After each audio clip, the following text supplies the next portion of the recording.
Welcome to the Fancy Comma YouTube. Today I have the distinct honor of being joined by Shardul Lokapure, aka SciComm Shardul, a 19-year-old science communicator in his second year of pursuing mechanical engineering in Pune, India. His interest in SciComm started with a telescope when he was 16 years old and peaked when he got to know about SciCommers such as Veritasium and Smarter Everyday.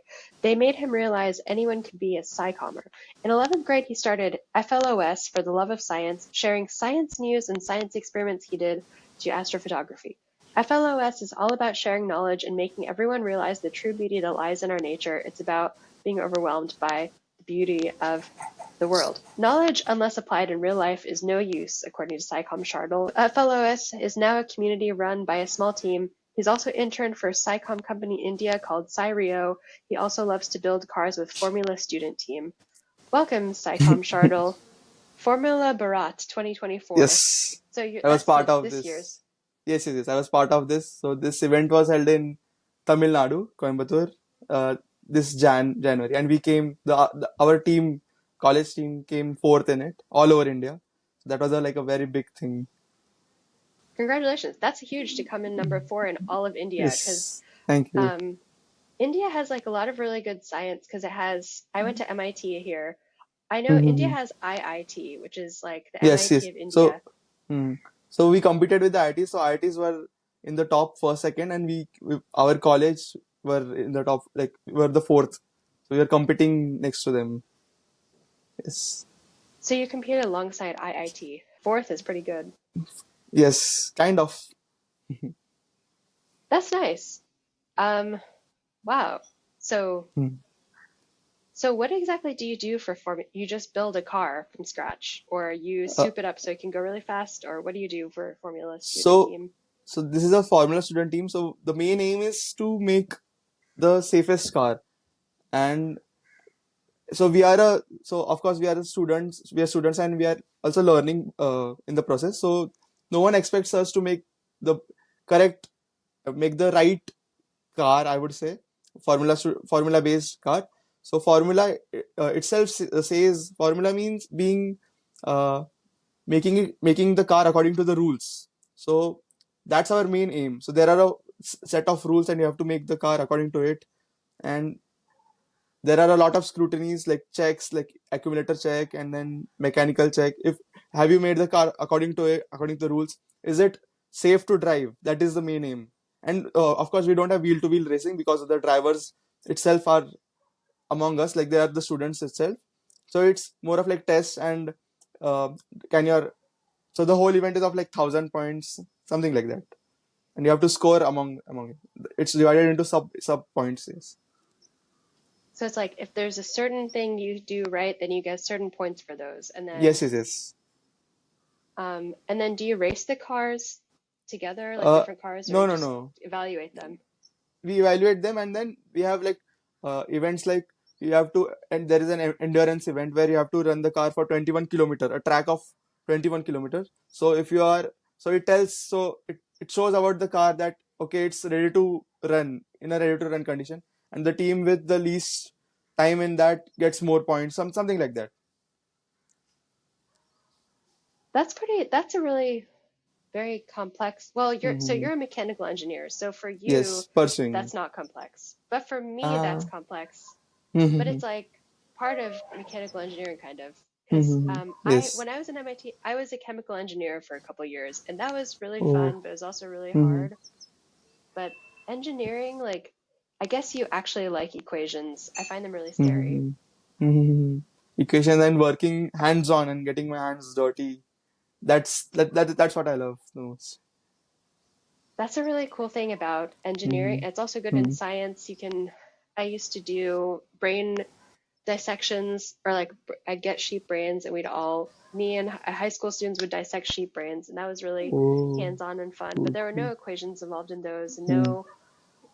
but it's Hmm. like knowing how the car works really helps you. Like if you know about Hmm. momentum, helps Yes, you yes. drive better. You know the dynamics of the car because you have worked on it in some part of the other. So it gives you a different perspective, to be honest. Before we started recording, you were telling me about how you followed Fancy Comma, and I remember you followed us. I don't remember when it was. It was like 2021 or so. I would say. Yes, kind of. During the lockdown, when the lockdown was at peak. Yes, mostly during that Yeah. time. So, what have you derived from FinCom and how have we been able to help you with your SciComm goals? So I remember talking to you about how do you manage the team, how do you assign uh, the work, and like managing both Instagram and Twitter with the same enthusiasm. I remember talking to you, and even one of your teammate, I guess. I was very active on Twitter, so I used to read all the tweets and everything you posted, and so I was also in a learning phase, right? Back then, when I was in like 3 to 4 years ago. So it really helped me to build to make me what I am today. I remember you reaching out to me and I just kind of like it was really I was I can say that like your question, I was like, I guess you're starting your own SciComm thing. Was like we don't really we have a team, but everyone does a little bit and that helps us get stuff done. And I guess I remember when you started For the Love of Science, I was like, oh, this is cool. And now, you posted a tweet of you doing like a event with young people, Mm-hmm. and Mm-hmm. they were actually like, everyone looked like they were having so much fun. Like, I want to be like SciComm Shardul too, because you have like really good Oh, energy. I feel like you really love science and love bringing science to the masses. FLOS is now like it's a whole thing. So like, so you what was can it like feel to free to start? call it. Wait, you can feel free to call it FLOS instead of. So we call it FLOS instead of FLOS. Oh, okay. Yes. So floss. What's it like starting floss? There was no aim like I have to make a community, I have to do get into SciComm. It was more of like a process. So I started with sharing astronomy photos uh, on the Telegram channel. So it started with 11 people. All of them were my friends, close friends, during the lockdown. I remember started with sharing them with the Jupiter Saturn conjunction. It happened in I guess 2020 uh, November. So conjunction is when two planets come really close to each other and you can see them. So it was a Jupiter Saturn conjunction. You can see them in a one frame from the telescope, and it's a very big thing. It's a very rare event, and I even love taking moon photographs. So I started sharing that on the Telegram group, and everyone was like, "Okay, this is a this is very cool stuff. You should make sure that it reaches to the masses, and more people should know about this." And throughout the process, we started naming the channel as FLOS for the love of science. Then people were calling it FLOS. So I was like, "Okay, this is a cool stuff." And then throughout the process, uh, towards 2022, I guess I approached my some of my some of the parents in my society. So like more of like, should I can I conduct a SciComm event where I bring my own telescope. So I have a telescope. I bring my own telescope and show the kids some planets, some moons, and they were like, okay, you can do that. I remember, so all my team from uh, places from Pune, so they live very far from me. They came all the way from their home for just for the event, and the event included some quizzes, some I showed them a YouTube movie about solar system. I projected it on a very large screen, and then of course showed them Jupiter and I guess four moons of Jupiter. So it was a very big thing for them. I even asked them while watching the Jupiter, do you know how many Earths can fit in a Jupiter? So they were like 100, 180. So when I told them, okay, it's more than that. It's 1,000, 1,500 Earths. So Jupiter is that big. So they were like, okay, wow, this is a very so Jupiter is that large. So my college started when maybe more of like 2022. I was still doing floss for a major amount of time, but as the college peaked, so academics and all took place, and later on, so floss was more of like, okay, side project. I got a team, so they were making content, posting weekly and all, and so meanwhile we were even having outreach events and all collabs, and I was even active on Instagram and Twitter, my own Twitter, collaborating and stuff. The major event for floss was when there was a what do you call SciComm there was a SciComm conference in IIT Gandhinagar. Gandhinagar is in Gujarat, in one of the IITs. So where we had to present what is FLOS, what did we do, what do we do, and as a poster. So I remember making a poster of uh, a brief thing about what we did in FLOS, about all the years and every contribution, every outreach event, and we presented it in one of the IITs, and we were the youngest to present a poster there about FLOS, and all the other participants were either PhD graduates or either doing some SciComm as a profession, something like that. So you asked me how is it like running FLOS. So it's more of like dedicating tasks to my team. I have a person who writes specifically, a person who manages, a person who takes on the creative stuff, and I also do the creative stuff most of the time.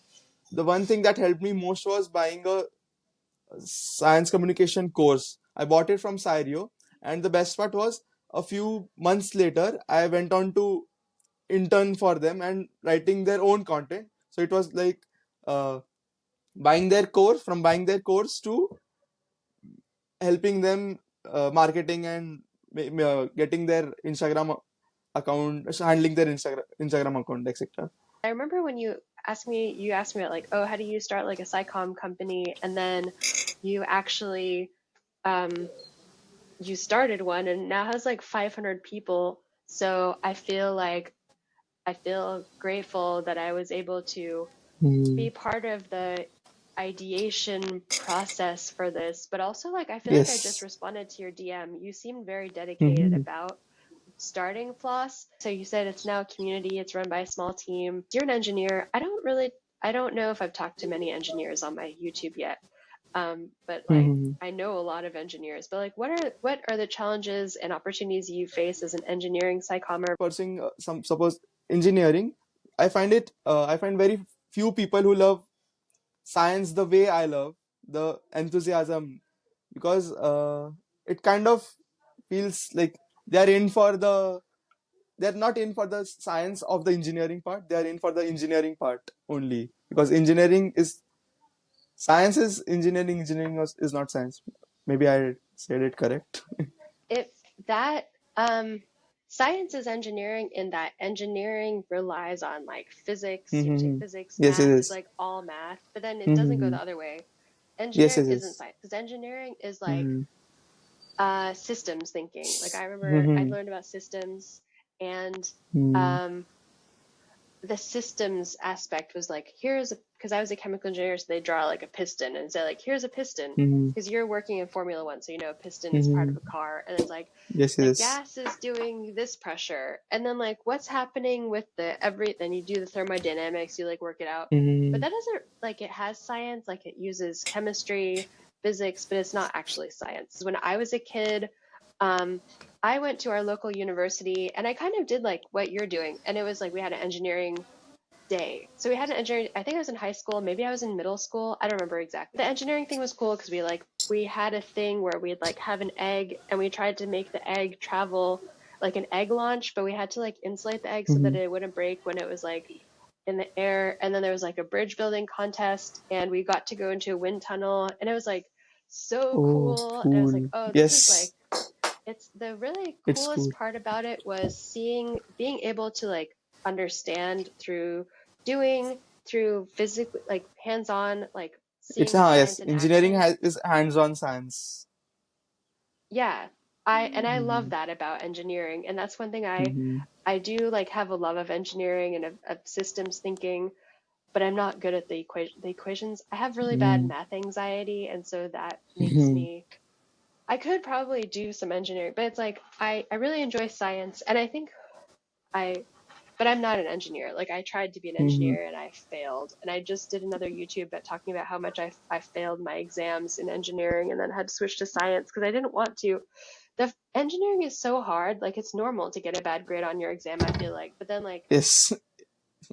because I feel like all my engineering friends that I know, they're always talking about like failing their exams. They're like, oh, engineering is so hard. I'm like, true. We were talking about engineering fairs and how fun engineering fairs are. I had a lot of fun in those, and Hmm. they're fun because they're hands on and you get Yes. to see like you learn about some stuff happening in your Hmm. classroom, then you go and you actually see that happen and be like, wow, science is actually amazing, and kind of Mm-hmm. as you mentioned, creating that sense of awe that comes from understanding our natural world is, I think, a really cool Mm-hmm. aspect of science. You So tinker another around, thing you make mistake. While building stuff, you tinker around, you make mistake. You prototype, you design, and you can see the whole process from designing to like making anything. So it's a very beautiful process, I would say. you've also interned for a SciComm company in India called SciRio, which I've heard of SciRio, and Yes. I follow the founder of Mm-hmm. SciRio. I Mm-hmm. forget, well, it's she's really famous. Yes, Well, Suchita. Her name is Suchita Champak. Yes. yeah. Suchita, I see Mm-hmm. her posts, and she just posted Yes. Yes. about Yes. ways that SciComm is like marketing. And I was like, Mm-hmm. yeah, it really is like marketing. And Mm-hmm. I've been trying to tell people that for a while. And she's been talking about that in India. I feel like SciRio is much more established in and known for its Mm-hmm. scientific impact, especially in India. Yes. Um, Yes. but so like, what was it like working at a SciComm company? Because I've thought about having interns, but then I was like, I have to pay them, and like, but then it's like maybe I can Mm-hmm. just not pay them and they can get on the job experience. But it's like, what did you Mm-hmm. do there? And like, did you enjoy that work? And how did that help you with FLOS? I got to know about the professional aspect of how to handle a team, how to run a business.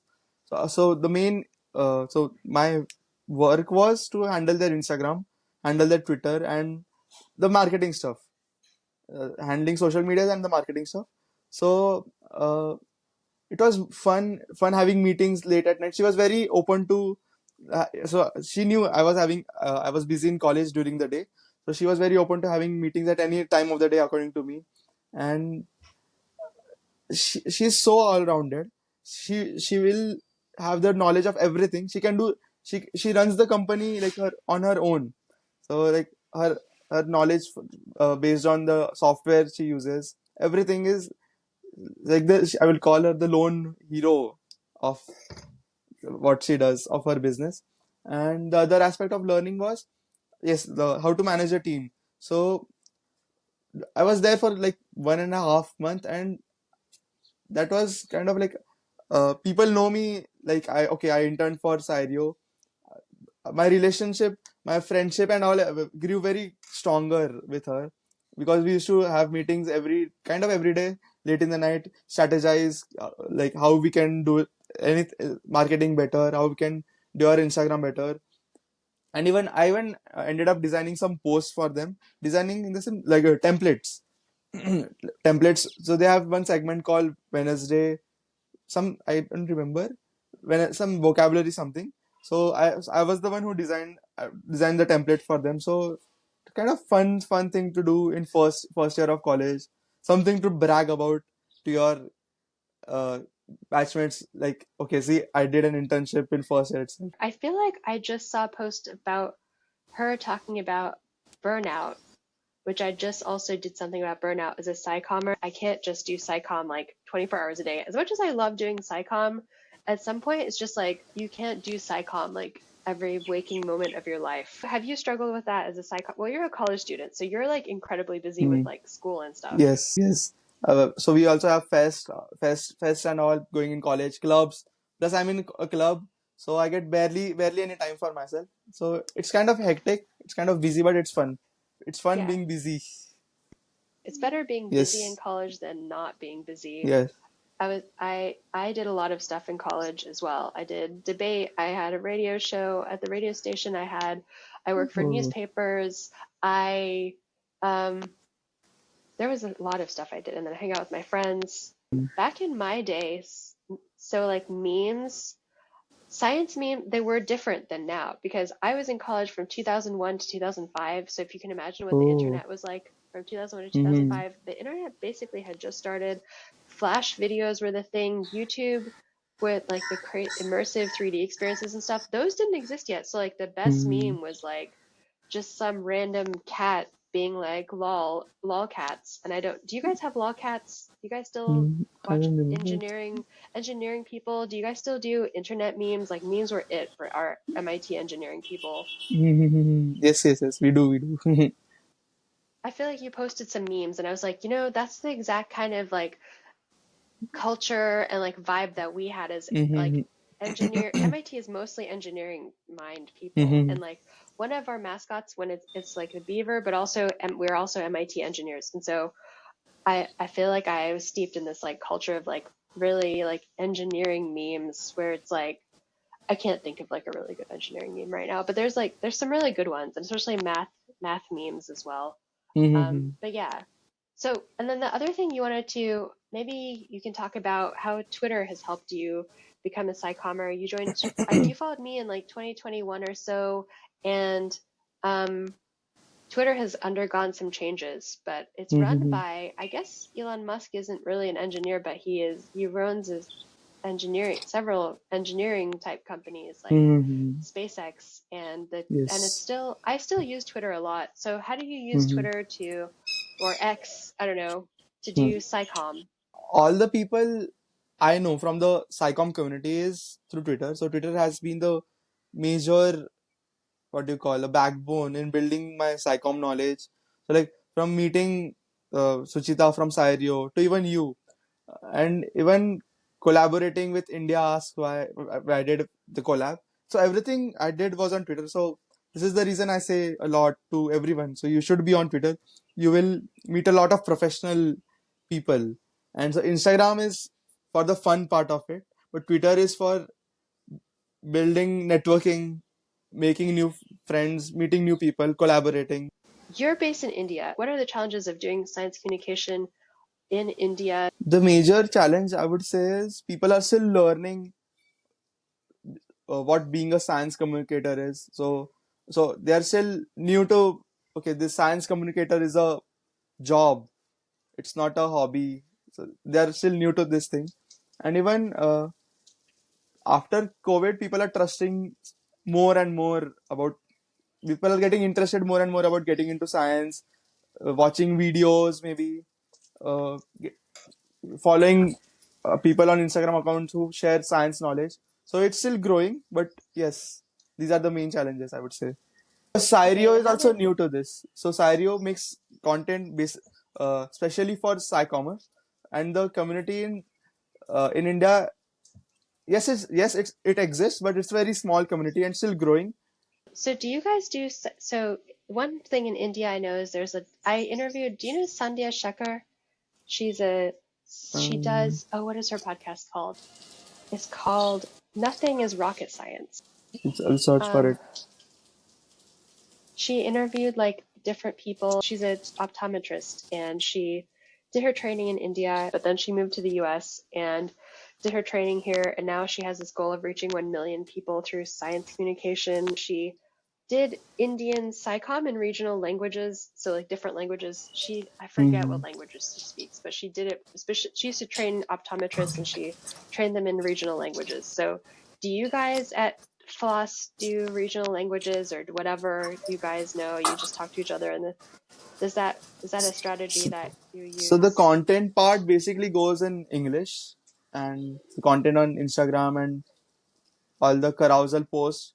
And basically, so while talking to the kids, of course, we have to speak according to them. They have to adjust according to them during the outreach events and all. So yes, we talk in the region in Hindi, we talk in Marathi. Yes, depending on it, depending on the crowd, depending on their age. In the US, we don't have, maybe Hmm. we'll have like Spanish SciComm, and we Oh. have Spanish language SciComm on our site. But that's a good way of meeting people where they are. The Indian SciComm landscape seems very much similar to the US SciComm landscape because Hmm. I guess there are a lot of people on their smartphones and internet and stuff But I would say seeking out it's more information. diverse. It's kind of more diverse because uh, people from like the villages and all, they're still new to this, still learning new stuff, and they don't have access to the phones, I would say. So we have to teach SciComm in the regional language and all. So it's very new to them. I remember one of the SciCommer. Her name is what was her name?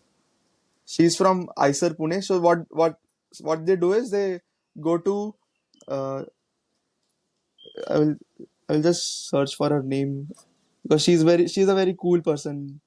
So what they do is they go around places all over India and they teach the small kids. They host sessions and all.